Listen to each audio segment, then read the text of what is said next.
sommes très heureux de nous retrouver encore à ce moment pour continuer notre évangélisation. Aujourd'hui, nous allons répondre à la question: la fête de Noël est-elle une fête païenne? La sous-question: le mot Noël existe-t-il dans la Bible? Y a-t-il dans la Bible le mot Noël? Il convient, mes chers frères et sœurs, il convient d'expliquer le mot Noël partant de son évolution historique.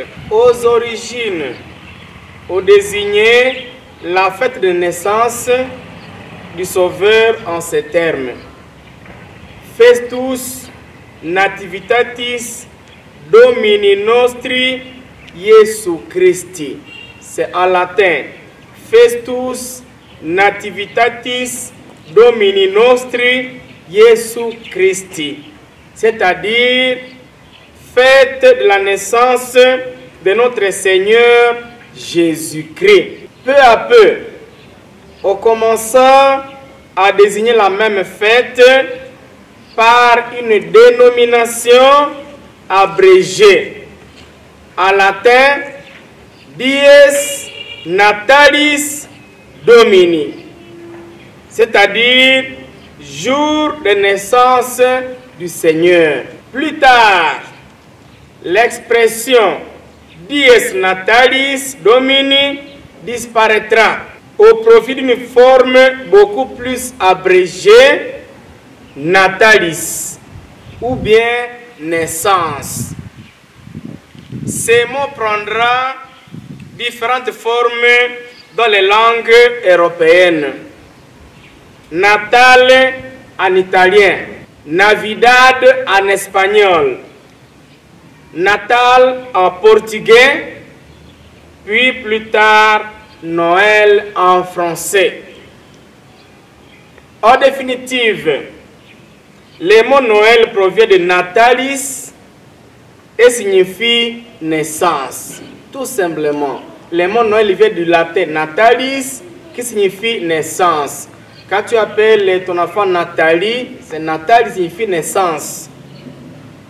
Bien que le mot ne figure pas dans la Bible, on y trouve cependant l'événement que célèbre la fête de Noël, notamment en Matthieu chapitre 2, verset 1er au 23e, et aussi en Luc chapitre 2, du 1er au 40e verset. Donc, les mots n'existent pas dans la Bible, mais la réalité existe, puisque les Joseph et Marie, ils ont quitté Nazareth pour aller à Bethléem. Et arrivé là-bas, la Vierge Marie a mis au monde Jésus. L'événement est raconté dans la Bible et c'est comme le mot Trinité qui n'est pas dans la Bible, mais la réalité est dans la Bible. Alors, la sous-question: pourquoi alors célébrer Noël le 25 décembre? Il faut savoir, mes chers frères, qu'à Rome, on célébrait dans la nuit du 24 au 25 décembre la fête du soleil invincible, en latin Sol Invictus. On célébrait du 24 au 25, dans la nuit du 24 au 25 décembre. Pour contourner la tentation de s'adonner à ces cultes païens, les chrétiens ont choisi de célébrer le même jour la naissance de Jésus, soleil de justice et lumière du monde. Nous disons cela à Luc chapitre 1er, versets 78 à 79.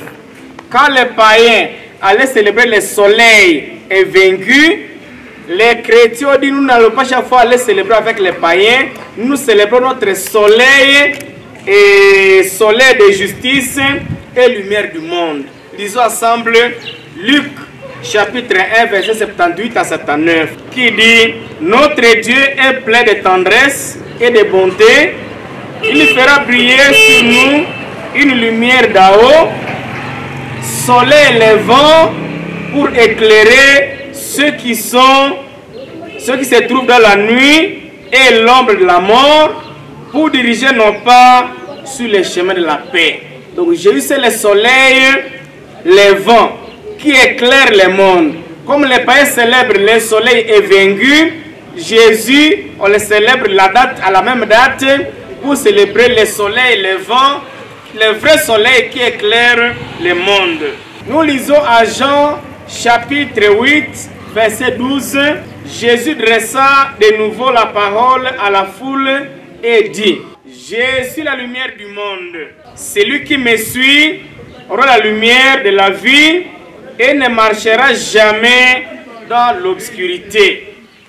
Évangile de Jésus-Christ, c'est Jean chapitre 8, verset 12. On va de voir qu'on célèbre la fête de Noël le 25 décembre pour contourner les païens et leur dire d'abandonner l'obscurité pour célébrer Jésus qui est la vraie lumière, le vrai soleil. Comme le soleil, eux célèbrent le soleil naturel qui éclaire le monde. Les chrétiens doivent célébrer le vrai soleil qui éclaire le monde. Et ce vrai soleil, c'est Jésus-Christ lui-même. Et alors, la sous-petite question. À propos des fêtes bibliques de Lévitique 23, la Bible cite les différentes fêtes à célébrer en Israël. En guise d'argument contre la fête de Noël, certains chrétiens brandissent Lévitique chapitre 23, où Dieu prescrit à Moïse les fêtes du Seigneur à célébrer en Israël.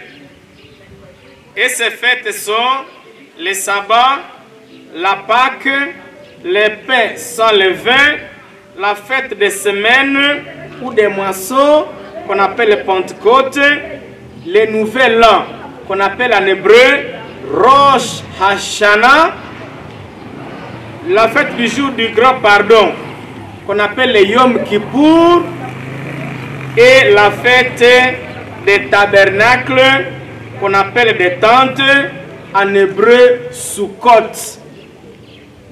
Il convient de préciser que cette liste promulguée à un moment donné de l'histoire d'Israël n'est pas exhaustive. En effet, les Juifs eux-mêmes célèbrent jusqu'à ce jour d'autres fêtes qui ne figurent pas sur cette liste. C'est le cas de la fête des sorts qu'on appelle en hébreu Purim, qu'on trouve en Esther chapitre 9, verset 20 à 32. Esther chapitre 9, verset 20 à 32 parle de la fête de Purim, la fête des sorts, qu'on ne trouve pas sur la liste que les gens des autres religions brandissent comme argument contre la fête de Noël. Et aussi, au verset 20, c'est le cas de fête de Purim, au verset 20, Esther 9, verset 20 à 32.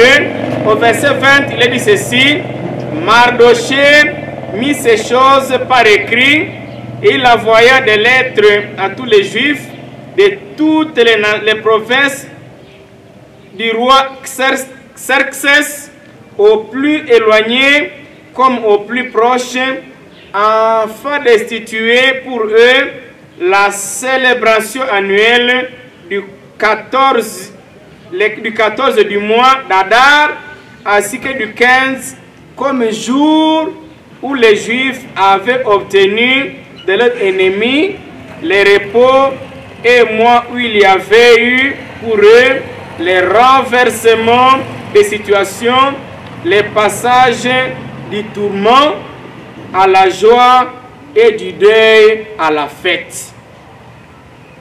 Et il en faisait des jours, des banquets et des joies, avec envoi des portions les uns aux autres et les cadeaux aux pauvres.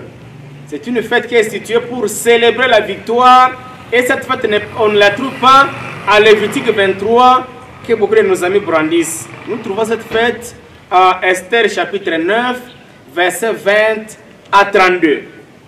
Bien plus, lui-même, Jésus lui-même, a célébré la fête, la dédicace qu'on appelle en hébreu Hanouka, qui n'est pas énumérée en Lévitique 23.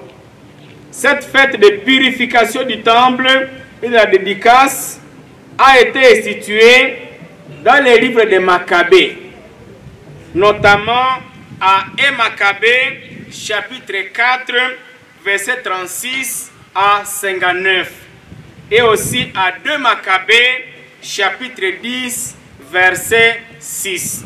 La fête, la dédicace du temple, on la trouve que dans le livre de Maccabée, que malheureusement les protestants refusent. Or, Jésus a montré que Jésus disait cette Bible-là, la Bible de Maccabée, puisqu'elle a été écrite avant Jésus-Christ. Et si on pise une fête qui n'est mentionnée que là-bas, c'est une preuve que la Bible, le livre de Maccabée, a été lu par Jésus lui-même. Et en Jean chapitre 10, verset 22 à 23, il est dit, on célébrait à Jérusalem la fête de la dédicace. C'était l'hiver au temple.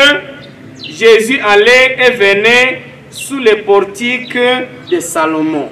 Voilà, Jésus a célébré la fête qu'on trouve uniquement dans le livre de Maccabée. Il faut que nos amis sachent très bien que Jésus lui-même a tué ces livres. Nous venons de voir, mes chers frères et sœurs, à répondre à la question, la fête de Noël est-elle une fête païenne?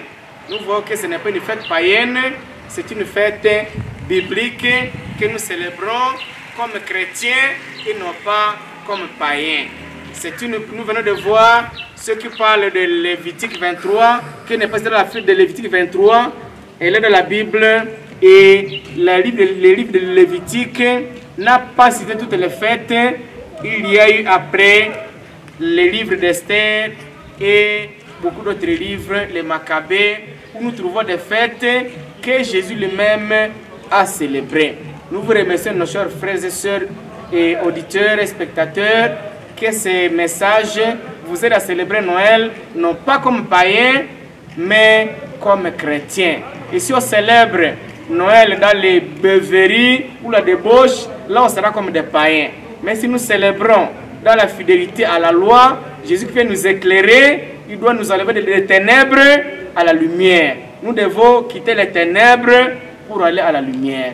Nous vous remercions, chers frères et sœurs, et excellente audition de cette vidéo.